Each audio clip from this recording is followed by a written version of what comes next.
ઊન મારું વીએસઆર અને તું વીએસઆર અને તું તાર પીએન ચકલી આવી જ જાઉં મોરે મોરો પણ ચકલા કોઈથી બાજ ના બને હો ને બાજરી ઉડાન તો મારા વીએસઆર વાળા ભાઈ જ ભરે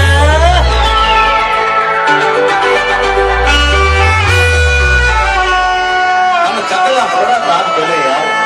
શું કીધું ડાયલોગ મારતા પેલા શીખો તો બરાબર જ થાય એમને એમ ના થાય રેખા ને આપણે કહીએ કે દરિયાનું પાણી માપી ના શકાય દરિયાનું પાણી માપી ના શકાય ને પપ્પુ નંબર 1 ને પહોંચી ના શકાય મરદ ના પાણી મેદાને મપાય મરદ હોય તો આવી જાવ કોમ્પિટિશન કરવા આ તમને ઓપન ચેલેન્જ પપ્પુ નંબર 1 આલે અત્યારે સ્પેશિયલી અત્યારે આવી જાવ મારા કલેજ આ પ્રસંગ પતી ગયા પછી બહાર ઉભા રહીશું વાત જોઈશું 7 વાગ્યા સુધી પછી અમે તમારા જેમ નહીં અમારો પ્રોગ્રામ છે સાંજે એટલે સ્પેશિયલી તમને આ Pappu number 1 open challenge competition એટલો બધો શોખ હોય તો આવી જાવ પણ આપણે કોઈનો પ્રસંગ પકડવા આવતા નથી સ્પેશિયલી ક્યાં બોલते मेरे वीएसआर की पब्लिक